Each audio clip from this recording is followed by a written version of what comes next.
I'd like to spend some time on talking about note value. Now, this is the words to music. The more you understand note value, the greater your possibilities are. There's tons of books out there with great material, and if you could just pick a book up and do some reading, you'll learn that much more and that much quicker. So this is very crucial to understand. It'd be, like reading a book. If you don't know how to read, and then you want to build a house, you can just kind of put stuff together, but it helps if you can read it and know how it's put together, and then it'll come together quicker and better. So the first thing I want to discuss with note value is what the notes are on. It's called a staff line or staff. Sorry, it's called a staff line or stave. So with the staff line, there's 5 lines, and their notes are distributed throughout it to indicate which drum you're hitting. With the bar itself, there's a whole bunch of different subdivisions that can be taken throughout that bar. Now, the subdivisions and note values are all going to be related to the speed that you're going to be playing things. If you have like a 30-second note versus a quarter, the 30-second will be faster. So in dealing with the bar, we're going to start talking about common time. Common time is 4/4. You'll have this usually at the beginning of a piece of music. It has a 4/ and then a 4. And that is referred to as common time because it's the most common signature that is used. Now, with the time signature, the 4 on the top tells you how many are in the bar. So we know there's 4 of something in the bar. And the bottom will tell you of what. So if you have 4/4, you would have 4 quarter notes per bar. The 4 is the quarter notes. If you had something that said 3/4, you would have 3 quarter notes in one bar. If you had 4/8, you would have 4/8 notes per bar. If you had 3/16, you'd have 3/16 notes per bar. You see how the time signature is related to the bar itself? It's telling you what is in the bar. The top is how many, the bottom number is of what. So now in dealing with just common time, 4/4 time, there is a natural feel to the notes before you even start playing them. And I want you to understand this because in developing your fills in different styles, this totally has a big effect. The natural feel for the notes, talking 4/4, 4 quarter notes per bar, it goes strong, weak on beat 2, medium strong on beat 3, weak on beat 4. That's what creates the feel. There's a natural feel to 4/4 time. You even see conductors how they conduct. 1, 2, 3, 4. 1, 2, 3, 4. 1. The 1 is the strong beat. Okay, that's your downbeat. So with just that natural feel of a common time, when you play different styles towards that natural feel, it creates the style of the music. If you take rock, for example, it's more rooted in the downbeats. There's lots of ones going on. It's really heavy on that. It's more rooted in the downbeats, which is like your 1 and 3. If you play jazz, for instance, it's more rooted in the upbeats, the 2 and 4, the weaker beats.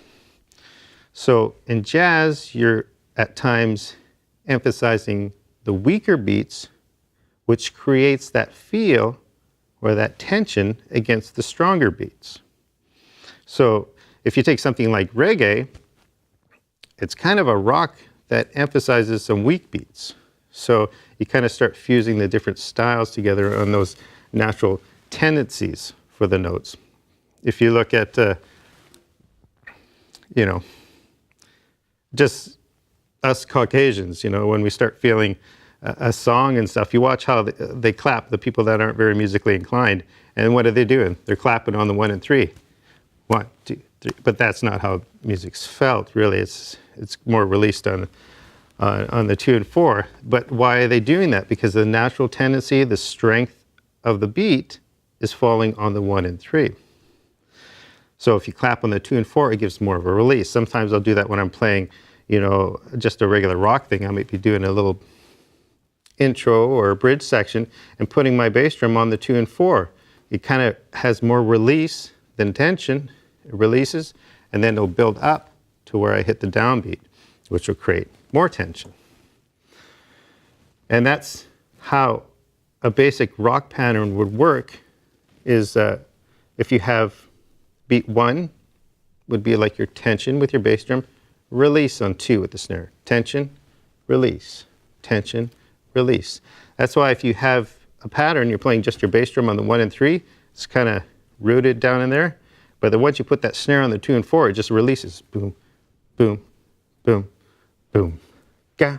Actually, let me play for you a little bit what I'm talking about here. So I'm just going to have the bass drum on the 1 and 3, and you can feel how the tension builds, and then it's going to release when I put the snare in on the 2 and 4.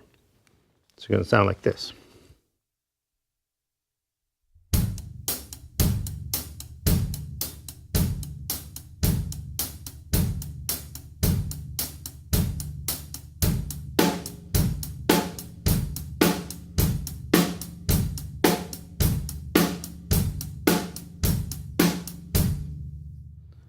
So you can see kind of how it built up, and then it had a nice release off that 2 and 4.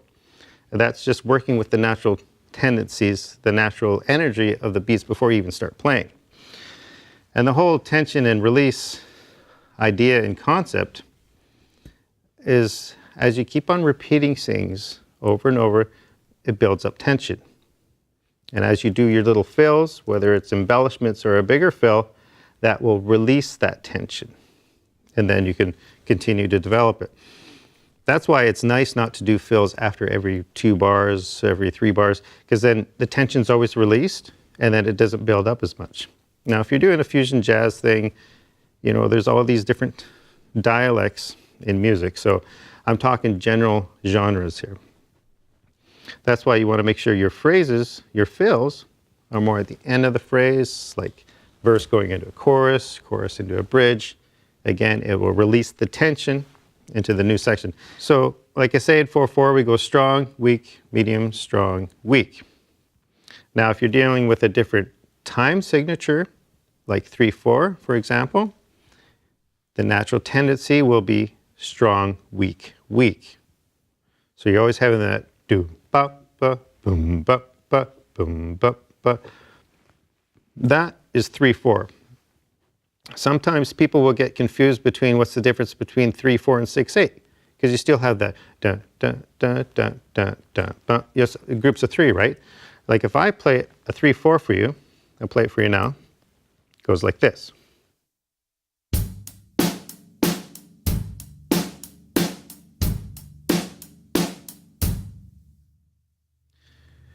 Now, if I play a 6/8 for you, some people think, well, it's just groups of 3. It's the same feel. It's a totally different feel, because with the 3/4, it goes strong, weak, weak, strong, weak, weak. 6/8 is strong, weak, weak, medium, strong, weak, weak. So it's a totally different feel. As drummers, you won't notice it as much because we're mainly divisible by 2 with the kick and snare.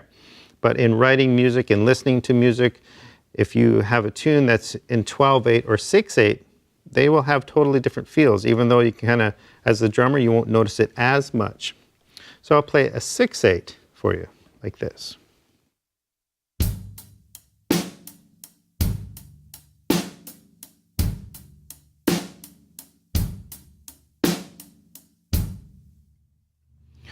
So you can see right away the 3/4 and 6/8, they're drastically different. You can subdivide them and develop them a lot more than that, but those are kind of the basic cores of how the note value works, or the subdivision of the note value with the strong, weak, medium, strong, weak.